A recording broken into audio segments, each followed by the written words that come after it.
If you want to host a web app and don't want to be surprised with unexpected bills once in a while, then hosting on a VPS is one of the safest way to do it. Now, there are multiple options when it comes to hosting on a VPS, but in this video, I will share how you can use Docker to host a full stack JavaScript application on a AWS EC2 instance.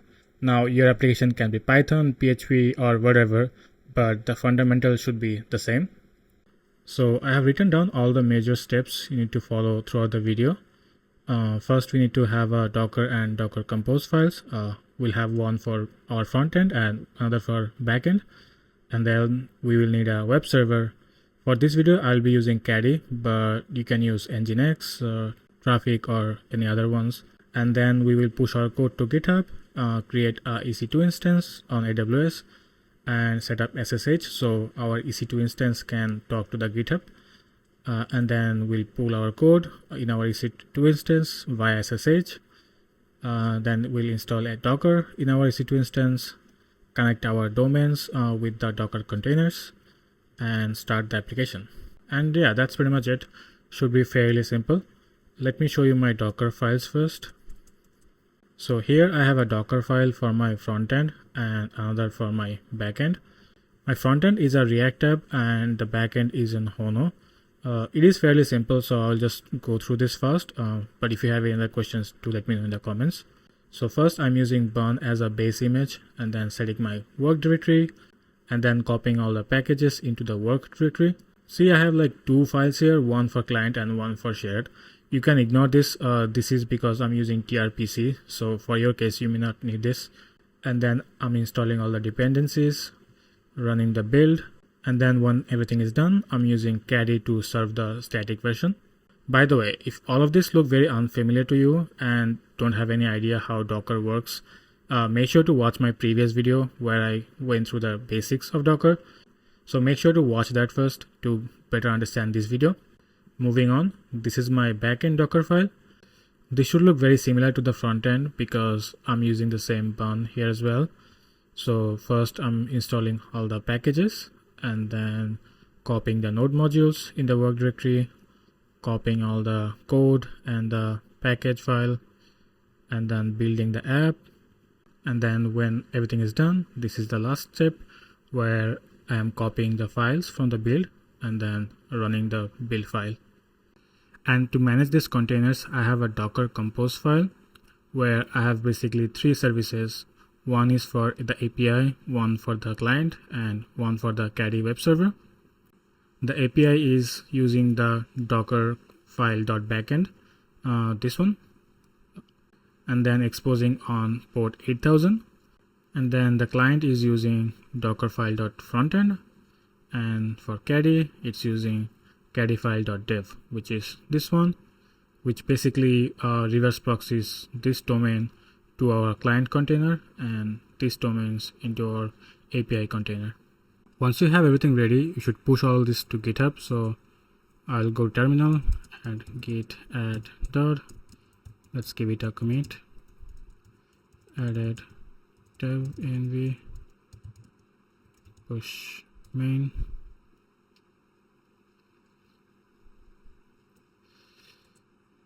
And now I can see some latest changes.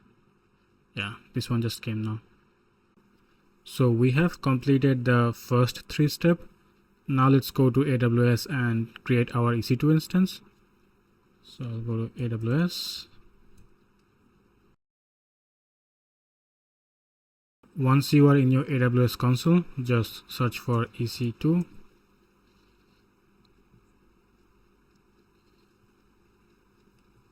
And here you should be able to launch new instance. Let's give it a name, retro UI dev. Here you can pick your operating system. We'll go with Ubuntu. You can pick your Ubuntu versions. The latest one is fine. Now you can pick your instance type. So some of these are eligible for a free tier, I think up to T2 small if you have a new account. but for me I need a larger instance because I'll be installing a bunch of other stuff in the future, so I'll go for a T2 medium. Next, you have to create a key pair so you can securely connect from your local machine to your EC2 instance. So I'll create a new key pair. Let's call this retro UI key pair. Create key. Make sure to save it in a secure location. I will keep it there for now. Next, you have to select your firewall security rules. For me, I will allow from anywhere for now because I don't want to reveal my IP. But when you are doing it, make sure to select only your IP or your employee's IP, so no one can just like try to log in. And we'll allow HTTPS traffic from the internet, so anyone can visit our website. We'll also allow HTTP, and everything else should be fine. Let's launch instance. Okay, so our instance is created. Let's visit this. Now you can see all the key information for your EC2 instance. Our status is running, so let's try to connect. We'll connect via SSH. So first open your SSH client and then locate your private key that we just downloaded a few seconds ago, and then we have to give it a publicly view permission, and then we can connect. Great. So let me move this key to documents, open the terminal.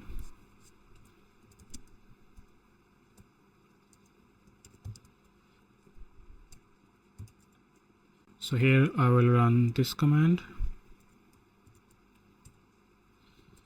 and then we can run this.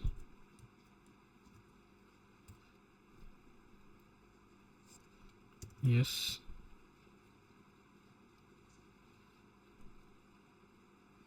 And there you go. We are in our VPS. Now, since this is a completely new machine, I will run a software update. So sudo apt update. Next, we have to set up SSH so we can import our GitHub code into our VPS. For that, we will be using this tool called SSH keygen. So I'll just copy this whole thing, go to our terminal, and just replace this with our email.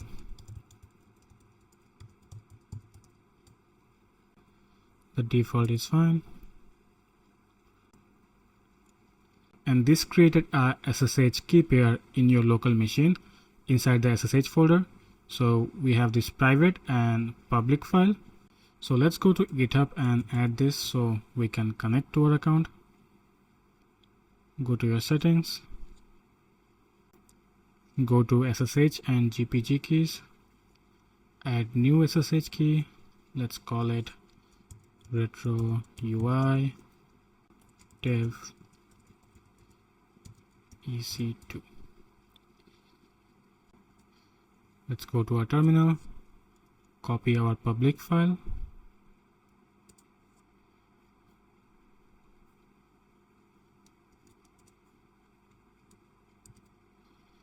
add SSH key.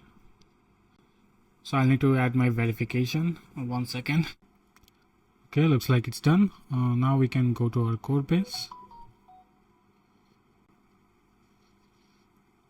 Click on code. Copy this, paste. Oh, sorry. We need to write git clone and then the URL. Yes. And you can see it downloaded the code base.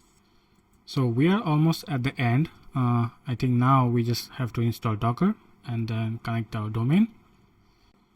So let's install Docker. Install Docker.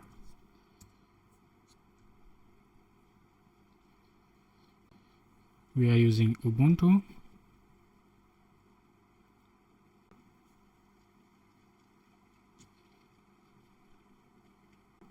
Yeah, so just follow along this installation guide and it should be good to go.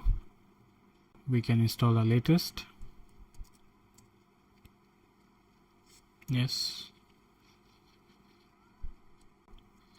Now let's run docker ps. I guess we have to use sudo. Yeah, so Docker is installed.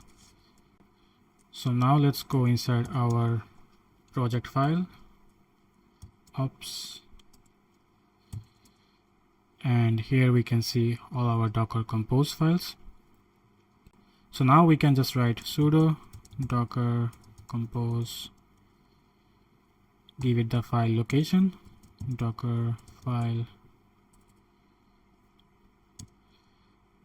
up, and we'll run on a detach mode. But before I do that, remember we had a few domains that we need to connect. It's not a must, you can technically skip this part, but in the real world you probably will send someone your domain and not like a IP, right? So let's just do this step. I'll go to Cloudflare because that's where my domain is.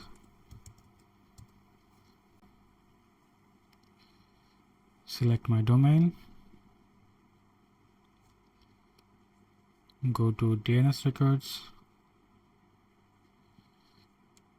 Right, so now here we can add new records.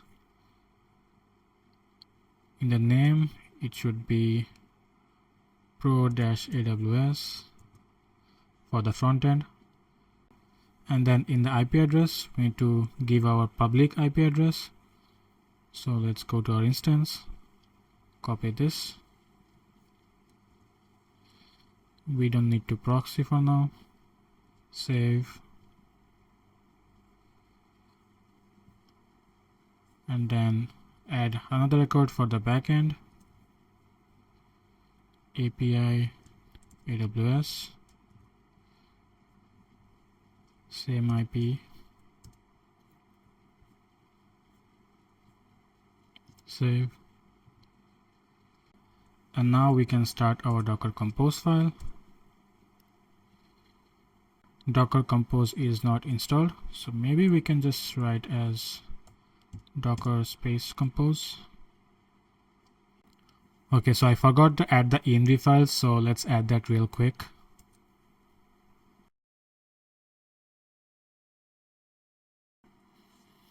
Now we can try again.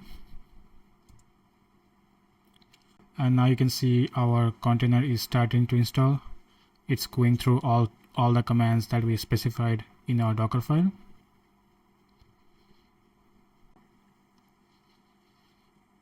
Okay, so there was something wrong. So I did a very silly mistake here. So instead of writing caddy file, I wrote the file name as caddy file. So let me just fix this to caddy file.dev. Now let's try again.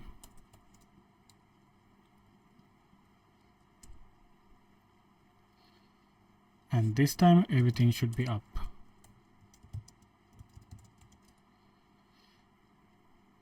Yes, we can see both caddy, client, and the API is up and running. So if we just visit our domain, pro-aws.retro-ui.dev, you can see our client is up and running. So pretty cool, right? Now you can share this with your friends, and anyone in the world should be able to access your website. And that's all for this video. Hope you guys liked it. Make sure to subscribe and like the video if you found this useful, and I will see you guys next time. Bye bye.